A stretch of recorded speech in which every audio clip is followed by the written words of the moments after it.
Hello मेरे प्यारे बच्चों, we are most welcome in KDN academy. आपका एग्जाम बूस्टर बैच 2026 स्टार्ट हो गई है। आप ठंडी में एकदम मुस्कुराइए, गाइए, गुनगुनाइए रजाई के बीच, इसके बाद पढ़िए आराम से, क्योंकि आप 2026 में एग्जाम बूस्टर बैच के माध्यम से आप टॉप करने वाले हैं।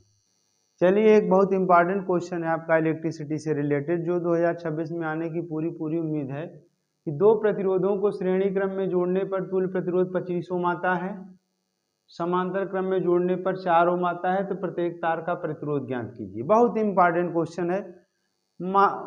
मेरे प्यारे बच्चों, मैंने बताया था कि अगर माना दो चालक के प्रतिरोध R1 और R2 हो तो उनका श्रेणी क्रम में जो कॉम्बिनेशन होता है R इक्विवेलेंट इक्वल टू होता है R1 प्लस R2। तो यही दिया है R1 plus R2 equal to 25 ओम। समीकरण नंबर 1 मान लिए। फिर समांतर क्रम में इनको जोड़ा गया है 1/R plus 1/R2 equal to 1/4। तो जब हम इसको जोड़ेंगे, एलसीएम लेंगे, इसके बाद पलट देंगे तो R1 इंटू R2 बटे R1 plus R2 equal to 4 ओम आएगा।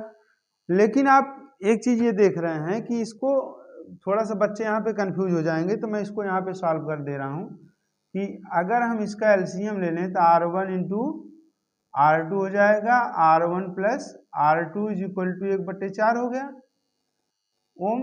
अब ये जो है, जब इसको हम पलट देंगे तो इधर का भी ऊपर तो इधर का भी ऊपर, ये नीचे तो ये भी नीचे, तब यही आपका आ जाएगा R1 इंटू R2 बटे R1 प्लस R2 बराबर 4 ओम। समीकरण नंबर 2 हो गया।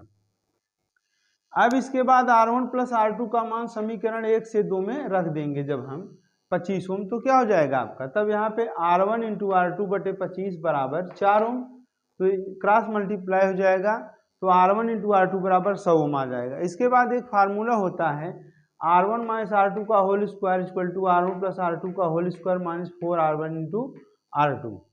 आप ये इसका जो ये फार्मूला होता है, इसके ये इक्वल होता है, ये मैथ में आपको मैथ के टीचर्स बताए होंगे और मैं अभी इसको एक्सप्लेन कर दूंगा।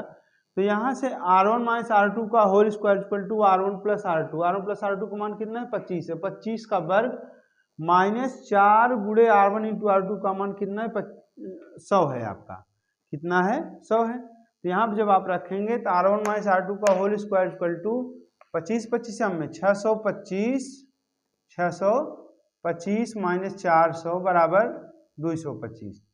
तो R1 माइनस R2 का होल स्क्वायर बराबर 225, तो R1 माइनस R2 का whole square R1 minus R2 equal to 15 हो जाएगा, क्योंकि 225 का जो वर्गमूल होगा 15 में 225 होता है।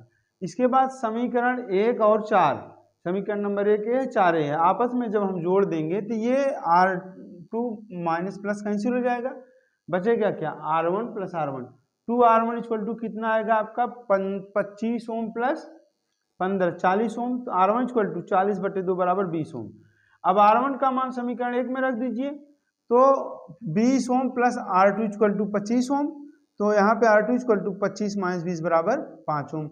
इसका मतलब है कि जो हमारा आंसर आएगा R1 इक्वल टू 20 ओम और R2 इक्वल टू 5 ओम आएगा, और ये this is the right answer. ये प्रतिरोधों को जब श्रेणी क्रम में जोड़ा गया तो इनका तुल्य प्रतिरोध दिया था, समांतर क्रम में दिया था, तो अलग अलग प्रतिरोध निकालने के लिए आप इसी मेथड से लगाएंगे। तब तक आप लोग जो है जुड़िए, सब्सक्राइब कीजिए, लाइक दीजिए और ढेर सारा कमेंट दीजिए, क्योंकि आप जुड़े हैं एग्जाम बूस्टर 2025। जय हिंद, जय भारत।